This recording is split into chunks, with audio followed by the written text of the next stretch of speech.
Hi guys, I'm Dave in real life and welcome to today's Unmissable. Yeah, we are going to the Smackdown Hotel. Welcome to the Smackdown Hotel. Yeah, and the top stories from last night's Smackdown. Obviously, we started off with the massive main event news and new tag team champions. Yeah, Street Profits win. They beat DIY, no interference as well, which was quite impressive. But yeah, they actually won. This is the first time since the pandemic. This makes them two-time champs.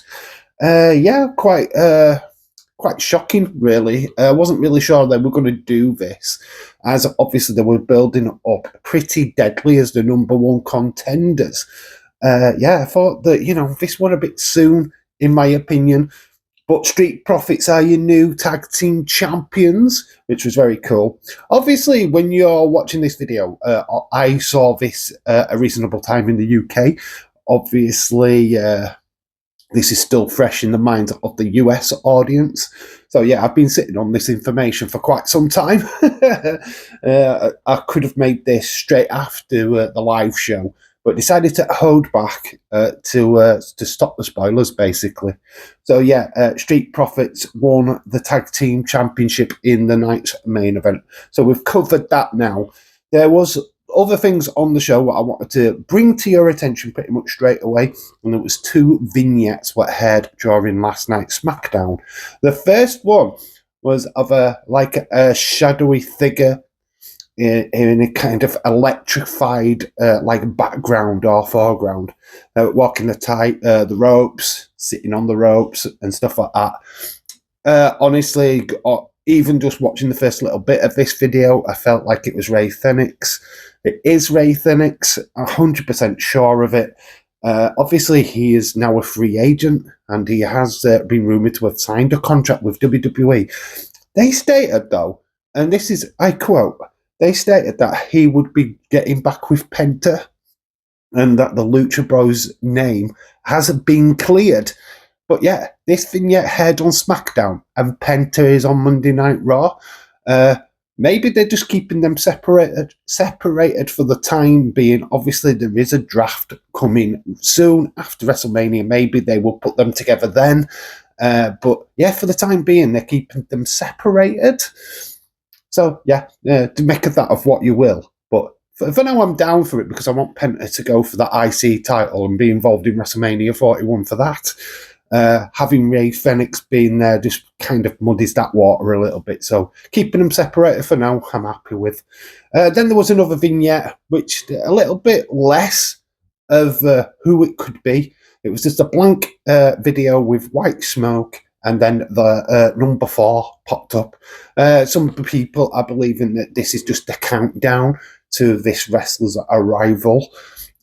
So, like the next vignette next week when SmackDown goes to Bologna, we'll probably get a similar vignette to this, but it'll have 3. So I think we're counting down in weeks to this debut. And this is rumoured also to be Aleister Black return. I mean, it kind of fits his aesthetic, right? So, yeah, 2 video teasers, what I wasn't expecting from tonight's SmackDown, but it literally slapped me in the face. But yeah, possible Ray Phoenix, possible Aleister Black, totally down for this. Yeah. And that just had the show, which was a pretty fun show. Not the best show in the world, but we'll go to the results now of SmackDown, and I'll give you my thoughts and feelings. The show did start with LA Knight, yeah, and he got interrupted by Jimmy Uso. This actually threw me off, because I wasn't expecting Jimmy at all, to be honest. He came down, he, like saying he didn't want to be out of the equation of getting a WrestleMania moment. He needed to create his own moment. This then obviously brought out the Bloodline, or the Timu Bloodline, or whatever they're called now. So it brought out Jacob Fatu, Tama Tonga, Solo Sikoa. They all came down to the ring. Cut a little bit of a promo, nothing amazing, but then they all just got into the ring and started beating each other up. This then did bring out Braun Strowman, and then of course this would allude to the first match of the night, a 6-man tag match, seeing Fatu Tonga Sikoa versus Uso, LA Knight, and of course Strowman. Strowman picked up the victory for his team. So yeah, they won the match, did the baby faces. Only then for Braun to be side swiped with a Samoan spike by Solo Sikoa. That led to then Jacob Fatu. Jacob Fatu attacking Braun Strowman again. So yeah, 3 moonsaults and a barricade charge took down Braun Strowman. This is now leading to next week in Bologna, Jacob Fatu versus Braun Strowman. This is going to be pretty epic, and we pretty much know where this is going to go, right? Car crash. Amazing. It's going to be brutal. These two. Hopefully it's the end of their feud, though. I mean, I think we've seen it enough now. I don't want this doing again. I think this has got to be the last time we see it. But let me know what you think about that in the comment section below. Then we moved on to Jade Cargill. She had an empty arena interview. I don't know why she's in an empty arena and doing an interview this way, but it is what it is. Maybe she's just not comfortable in doing promos in front of large crowds. Maybe that's the reason why. But anyway, she got interrupted by Liv Morgan and Raquel. This turned into a little bit of a slanging match. Well, you're going to apologise. I got blamed for attacking you. And stuff like that. But I digress. This is now going to lead to, yet again, in Bologna, Liv Morgan versus Jade Cargill. A lot of people thought that Liv was going to be there to be face-to-face with Alexa. I mean, maybe Alexa does get involved in this. Maybe she doesn't. I mean, who cares? But we're getting Liv Morgan versus Jade Cargill. That's a match that I'm more interested in, if I am being honest. So, yeah, we get that for Bologna as well next week. We do get another match. B-Fab is being fed to the Queen. So, poor old B-Fab is the one that's chosen to face Charlotte Flair tonight on the night show. Obviously, Charlotte would win this match. And some offense, though. And I'm going to give credit where it's due. And I said this in the live stream, is that Charlotte Flair went out of her way to lead B-Fab throughout this match. You could see her instructing her where to put her in the ring.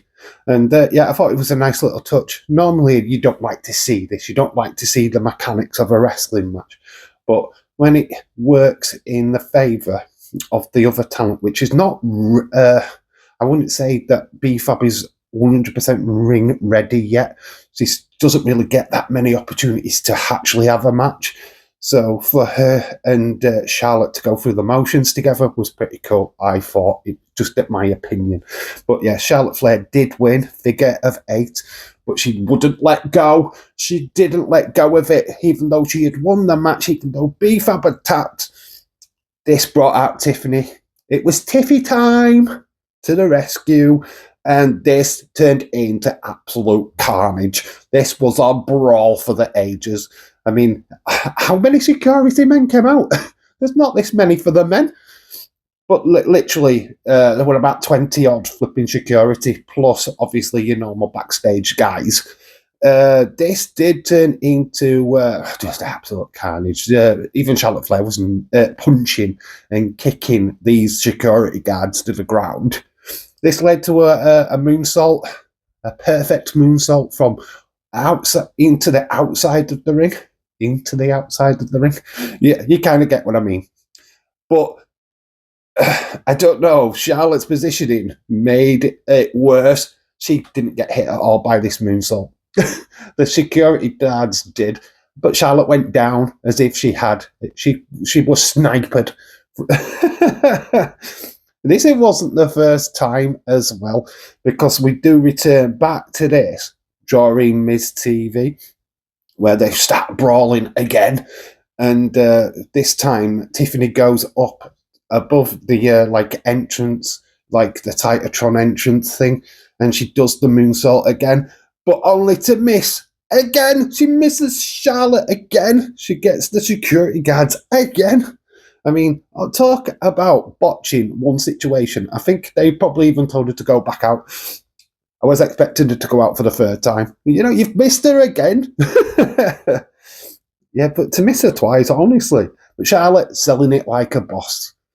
Honestly, that was a pretty cool moment and probably a nice little segment, to be honest. It's nice to see the women with fire in their bellies and wanting to take each other out. So that was pretty good.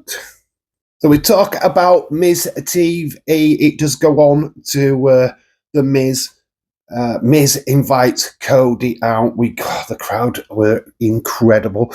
I've got to take a minute to talk about the Spanish crowd. They were loud and consistent throughout the show.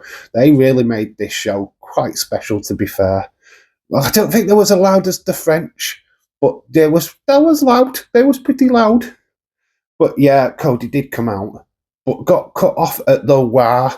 You know, with the bit where you go, way. Yeah, it got cut off by the Miz. I think this angered Cody. Anyway, Cody would then basically slap on Crossroads, and he delivered it to the Miz. This was not an interview by any stretch of the imagination. In fact, I think Cody was pissed. He's had to cut so many promos just by himself that he'd literally turned. He was like, I had enough. I don't want to talk to you. I don't want to talk to you, Miz. Only person I want to talk to is John Cena, and that was it. That was the segment. That was the. We are getting John Cena and Cody Rhodes on Monday Night Raw. Unmissable. See what Cena has to say, and according to photographs, I haven't got them. Sorry to share with you, but it looks like he's had a bit of a cover up. His bald patch has disappeared. Oh my God, new look Cena coming soon. We do move away from that, and we do get another match. Randy Orton versus Carmella Hayes, and this was a doozy. This was a good little match, actually. Quite enjoyed this. Randy, you thought that Cody's pop was huge. Randy had huge pops throughout the night. Anytime that you mentioned Randy Orton, Road. I nearly said Road. I don't know what I'm talking about. But every time that Randy Orton was even mentioned or seen, the crowd went crazy. There was a great little moment on the way down to the ring, and it's been alluded to by many YouTubers, of course.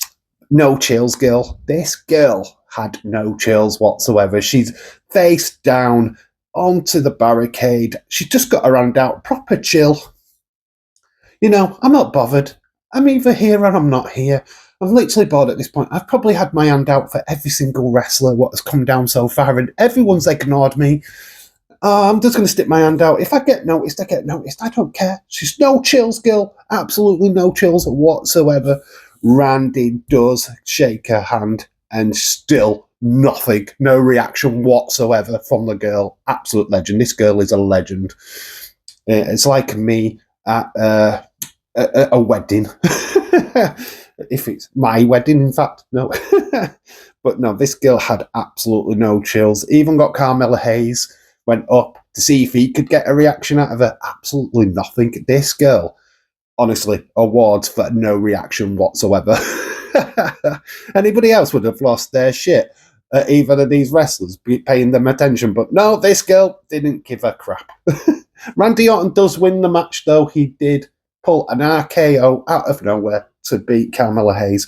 But then, as he was going to punt Hayes, Kevin Owens showed up. I mean, I didn't even see him come down to the ring. He just like popped up out of nowhere. And then Randy Orton and Kevin Owens had a bit of a brawl. But yeah, that was a bit weird. Kevin Owens just like popped out of nowhere. He disappeared over the barricade again. So that was a bit weird. I didn't quite get when Kevin Owens came down to the ring. He was just there. But then we move on again. I think we had a bit of a backstage segment with Chelsea Green and the Secret Service, which then leaded to Zelina Vega coming out. Zelina Vega challenged Piper Niven for next week's show. So another match made for Bologna. But Zelina Vega said that I'll have a match with you, but then you're next, Chelsea. I'm coming for you. So that's an interesting little feud. We haven't seen Zelina Vega since her move from Raw to SmackDown. So this is pretty cool. Pretty cool. Nice to see her get some action in the ring. So, yeah, that was a little bit of a segue segment. We got lead to Damien Priest Nakamura. They had a bit of a skip backstage, both wanting to talk to Adam Pearce, and it alluded then to a match, which Damien Priest would get attacked by Drew McIntyre. After being told that Drew McIntyre wasn't even in the arena. Oh, he was. He was there. He was just chilling out at the commentary desk. He does attack Priest, but then Nakamura helps Drew McIntyre, which was completely out of the ordinary. So Drew just sat back and just let it happen. But yeah, a strange collab. I don't think this is alluding to anything in the future, but maybe a little bit of a collusion there between Nakamura and Drew McIntyre. But anyway, I digress. This ended up with Damien Priest being attacked by Drew. Claymore. This is just to emphasise their feud for WrestleMania 41, which is going to bang. Last time they met was at Clash at the Castle last year. So, there's a lot of stuff going off, and that's when CM Punk interfered at that time. I don't think CM Punk is getting involved in this one this time, so it'll be very cool to see how this match plays out. Then we got Gunter, absolutely brilliant moment of the night. Gunter invited a top Spanish talent, and it was Axiom. Axiom came out and answered the call. Basically, these two have fought each other in NXT UK. This is why it's so goddamn cool. I mean, they're under different names, though. I mean, it was Volta versus A-Kid, which was for the NXT UK title. Oh, that match honestly banged. I'm not sure if I did a watch along for this. I'm feeling like I did because I definitely watched it. But anyway, I digress. This match did absolutely deliver. Axiom put a great show on. Eventually got pinned, but then got choked out by Gunter. This was really good, though. Really good match. Really rated it. Gunter did go backstage and have a few words with Jimmy Uso over Jay. And Jimmy was like, look, I can't wait for my brother to absolutely yeet you at WrestleMania. So we've got a yeet out of Jimmy Uso, and that could allude to a match on this tour, Jimmy Uso versus Gunther. We haven't had that announced, so don't quote me on it. I mean, I'm kind of hoping we do these open challenges in every venue. So, like, we go to Bologna or in Brussels, and he does an open challenge, and we get a wrestler from that region. I don't know who is Belgium. Who is Belgium? Do they have a wrestler? If they do, we'll see that on Monday. And then he could do it again in Bologna on Friday. And we can invite out Santino Marella, please be Santino. That would be cool. But I digress. That was a pretty cool segment of the.